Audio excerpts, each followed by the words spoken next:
Hey guys, welcome to today's episode. And I'm so excited. I'm here with Russ Morgan, and I love his website and his whole title about everything he does. And before we get started, I want to tell you, so Russ, just so you know, I had this account that I put money in, and I had put like $25,000 into the account and then just kind of forgot about it. And then it was probably like, I don't know, 10 years ago that I put this money in, and I just looked at it again because I just forgot about the money, and it had like $25,600, something ridiculous. And I was like, oh my gosh. So that is crazy that I put $25,000 in. I'm basically have $25,000. And his website, you guys, is called Wealth Without Wall Street. And so I'm so excited that he's here. So Russ, welcome. Thank you so much. And I hate to hear that, but unfortunately, it's not the first time. I've been in the financial industry since 2004. So I've heard that so many times. And it's definitely what drove my business partner and I to start this brand in 2017, because we were like, people need another option. They're just not being given them. Yeah. And people are more and more wanting passive income, and people work incredibly hard to make active income, but few people have a plan to replace that income with passive streams. And the only passive stream that a lot of people even know about is the stock market. And they think about Wall Street, but maybe they're like me and they're like, I didn't make any money. I put 25,000 in and now I've got either 23,000 or just a little bit more. And so they're frustrated. Well, the most passive business is the financial advisory space, who gets paid off monthly income streams off the asset management fees off that 25 grand. So you haven't made anything, but I promise you, the people that were managing it did.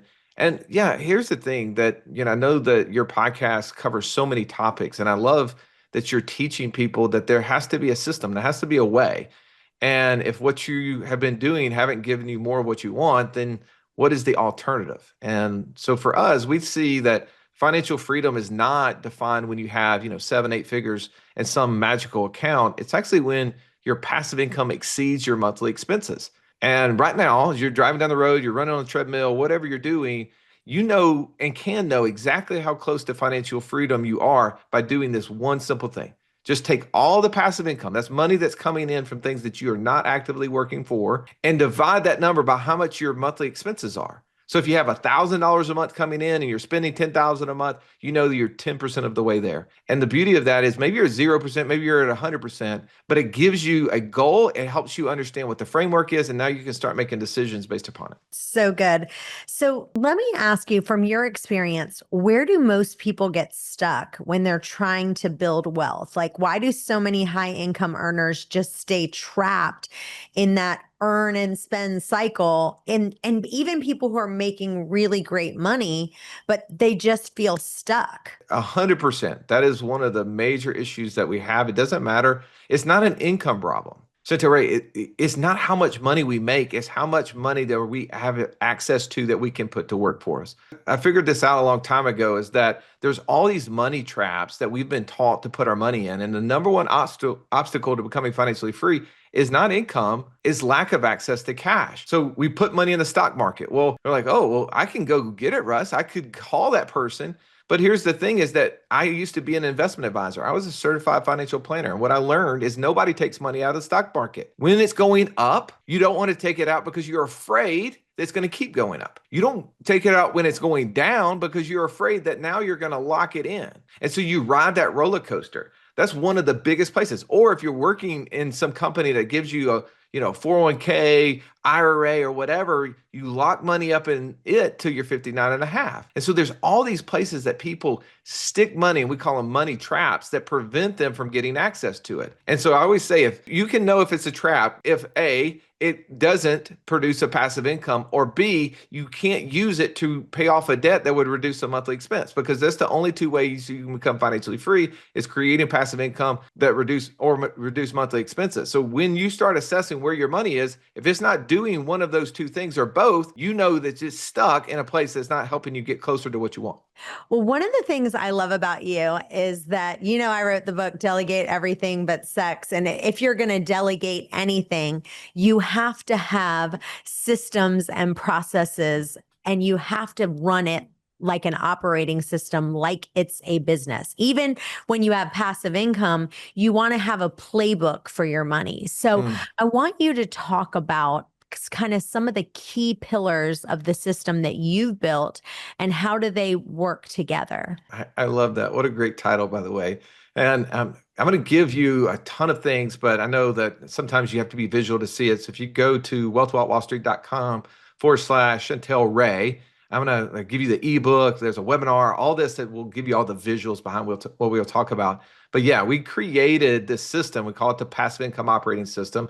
And just like you said, as a business owner, we have to be able to inspect what we expect, right? If you don't know how to do it, then how can you expect it's going to be done well with someone else? And it's probably the reason why up to this point with money, we haven't been that successful because we've delegated it because we didn't want to do it, but also we didn't know how to do it. And it doesn't matter for us. We understand that our money has to get out of traps. We have to have a personal profit and loss statement. We have to have a hub for our accounts where the dollars can go in that we can leverage them to start buying assets. We have to know how to become a good investor. We have to know, does that mean, what's my investor DNA? What's the buy box? Do I have a good due diligence checklist? Do I have a place that I can produce passive income? For some of us, we have to get rid of some of these debts that we've accumulated that are actually preventing us from getting closer to what we want. Or if you're super successful and you're paying hundreds of thousands of dollars in tax, you got to be able to inspect what you expect with your taxes. So our passive income operating system is designed to go through each one of those pillars and get you more of what you want. And ultimately, in the end, create autopilot. So passive income doesn't mean uninvolved. It means we're going to work up front actively to create the passivity on the back end. So good.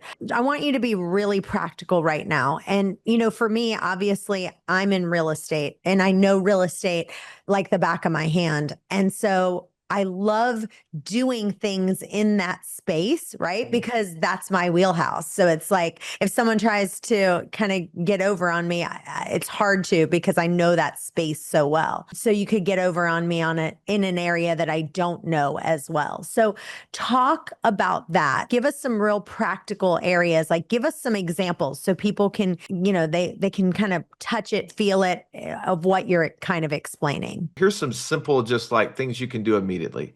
I think one of the things is just write down on a piece of paper where all your money is and ask yourself those questions. Does whatever this thing is, stock, real estate, business, whatever, 401k, 529 plan, whatever your financial things that you're putting money in, say, is it giving me a passive income or is it reducing a monthly expense? So just doing that alone will open up your eyes. Okay, these are accounts that I need to move.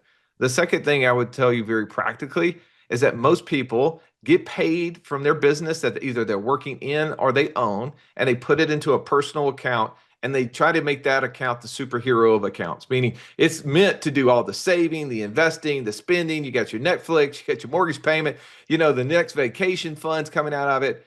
And it creates the most confusion, which prevents you from being able to save and invest.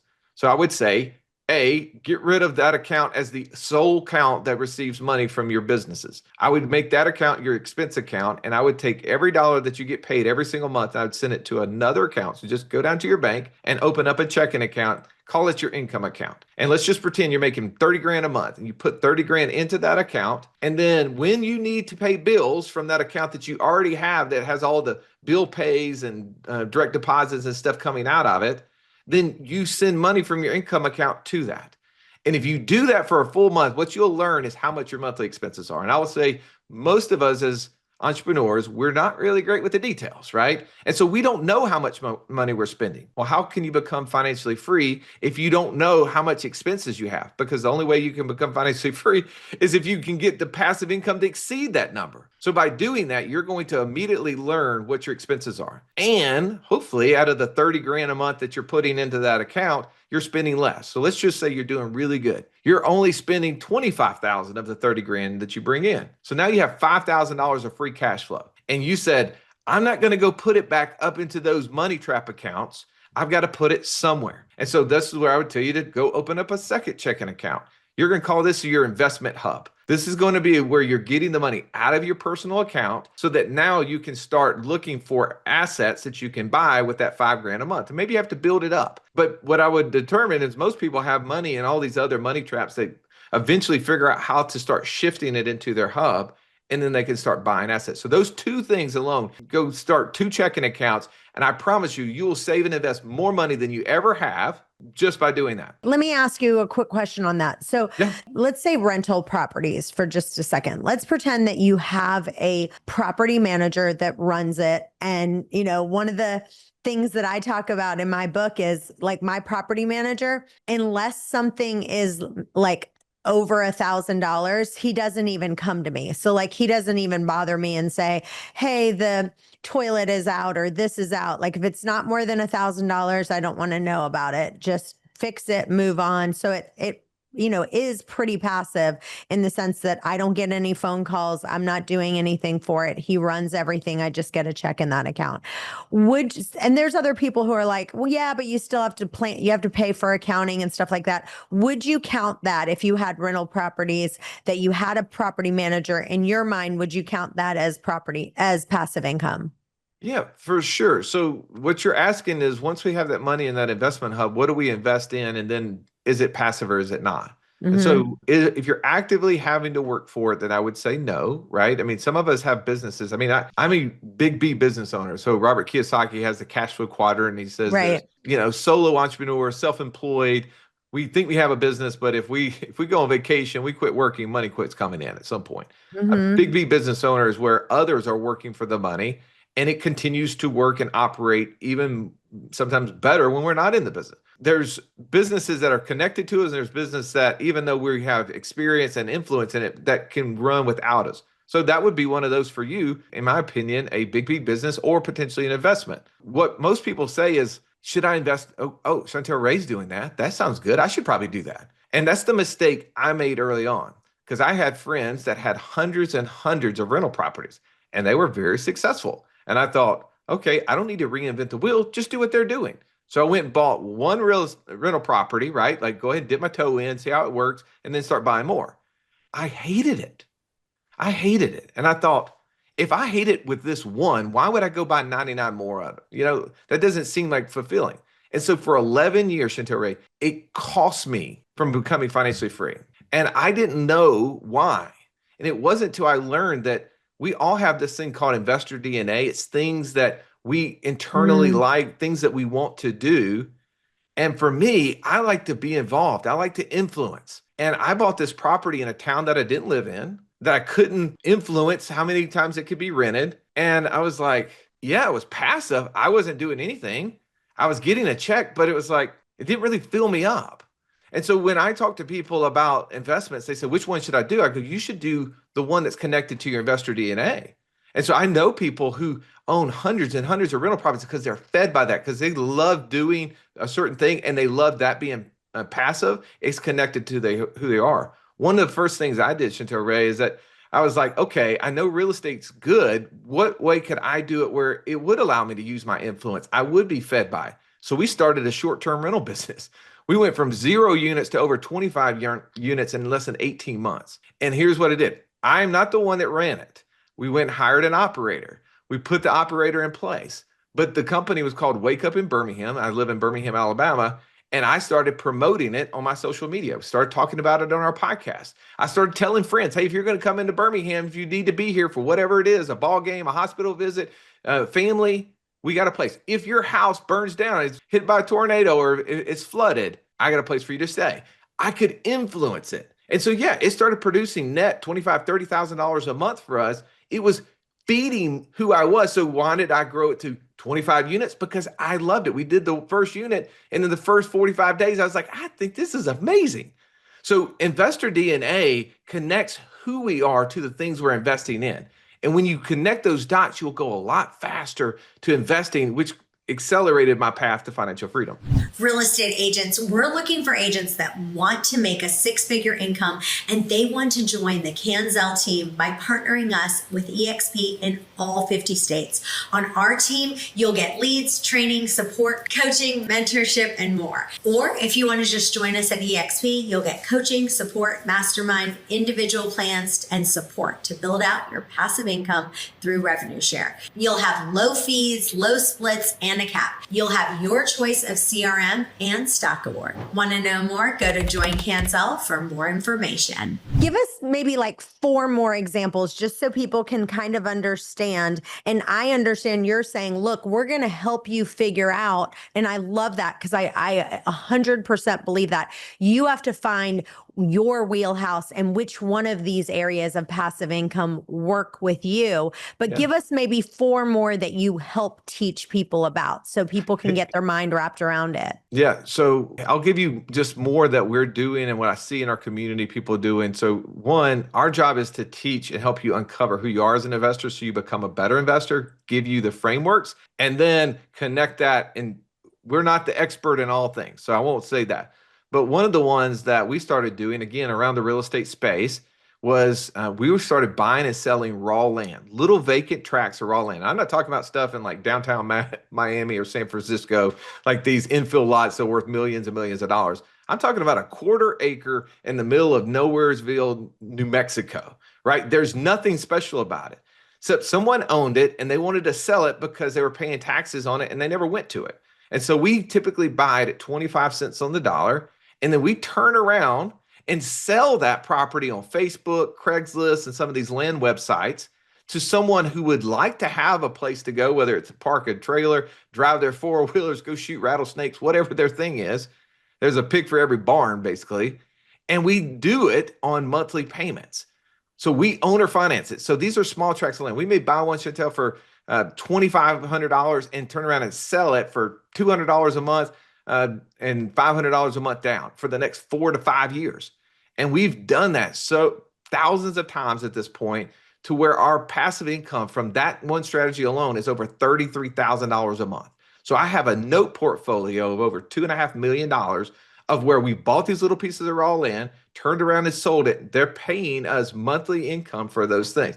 So that's just one way that's connected. Now, again, our gifting is not doing. Our gifting is learning things that we get excited about. How can we influence, and then how can we install an operator? I know all your business owners are like, yeah, I love that. So one, we learned how to do it ourselves so we could inspect what we expect out of it. Another one is, speaking of business owners, I love being able to come in and say, hey, I know my wheelhouse in business. I'm good at marketing. I'm good at sales. I'm not great at operations, but I can look and find where the constraints are and figure out how someone has gotten it to here can go to there.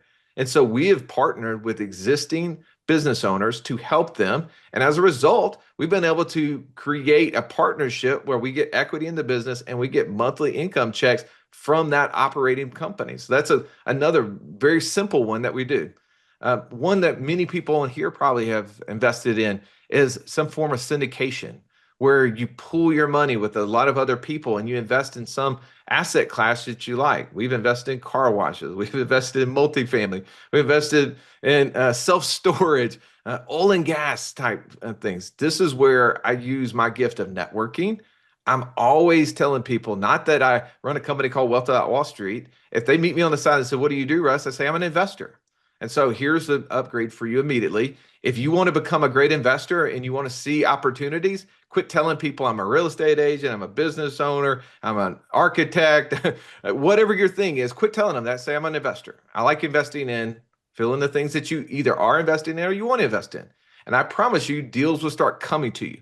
And so that's, the thing that most people make the mistake in, Chantel Ray, is that they believe that there's only one good deal out there. And so they're always looking for it. And when it comes, they pounce on it. And then if it doesn't work out, they go, man, I knew I should have just stayed in my lane, let somebody else invest my money for me. And then 8 years later, like you did, they realize, well, that wasn't even working for them. I say, no, that's not the case. A deal of the lifetime comes around twice a week. Let me say that again. A deal of the lifetime comes around twice a week. It's not until you learn how to become an investor and you start knowing what a good opportunity looks like and you start telling the world you're looking for them. Opportunities come all the time. My inbox is full of opportunities. It's my job then to know which one really is a good opportunity, which one are not. I love that. Well, if you guys want to see this in action step by step, if you guys go to wealthwithoutwallstreet.com/Chantel Ray, they're going to get a free webinar. You guys get an ebook, an exact roadmap of what you can do to help these people kind of replace their active income with passive streams. Let's just end it right there and tell us, what haven't you told us that you definitely want listeners to understand? That you can definitely do this. That a guy that grew up in a public school education with a mom was a school teacher and a dad was a general contractor, did not come from money, didn't learn money until I was forced to because I got in the field of finance. That you can do this. Everybody's told you that you couldn't do it, that you should just delegate it, but you've been successful. You've made a lot of money in what you're doing. This is something you can totally do. And this is something that you should do. This is something that will give you back more of what you want. And I think that just people need to be encouraged that finance is not scary, that becoming financially free isn't something that we shouldn't want. And it doesn't mean that we retire. I don't believe in retirement. I think that that's a new age word.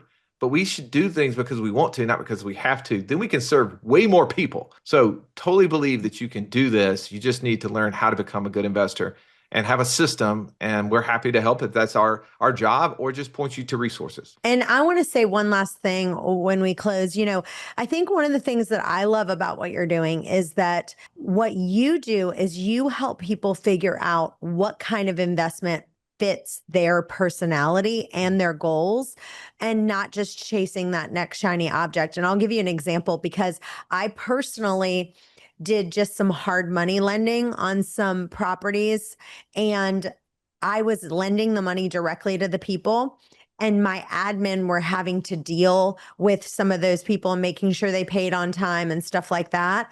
And then I changed it to where I was loaning the money to another company and they were handling everything, and I was still getting that return. And that worked for my personality. I didn't even want to deal with the people when they weren't paying. My admin was chasing them down, and they were coming to me and say, what should we do? This guy's not paying or whatever. So I figured out, okay, for my personality, yes, I can loan hard money, but I don't want to be the one in-house doing that. Does that make sense? So it's like, yes, it was passive income both ways, but one fit my personality and one was added an extra level of headache that I didn't want to take on. Well, your profile is that you love people, right? Everybody who listens to this is because they love you. And so when someone comes to you with this heartache issue, you're like, oh, right? So that doesn't put us in a good position, even if we want to make the right financial decision and like hold them to the contract that they sign. It made you feel off. And we like to delegate. Business owners like to delegate. That's the reason that you've been successful in your life. So it makes sense that you want to install an operator who knows what to do. You had an admin who was coming to you saying, what should I do? And now that personality trait is having to say, go do this. I hate that they're going to, this will be the result. So it makes total sense of connecting who you are to the thing that you're doing, so it gives you more of what you want. I love it. Well, you guys go to wealthwithoutwallstreet.com/Chantel Ray. That's CHANTELRAY. And it's been amazing. I just love what you're doing, Russ, so much, and just so excited for what you're doing. So thank you for sharing this knowledge with everyone. And you guys stay tuned. We've got another episode coming up in just a few. Bye-bye for now. Thank you for listening. If you enjoyed this episode, please subscribe, leave a rating and a review so we can get this out to more agents. And tune in next week for another power-packed episode.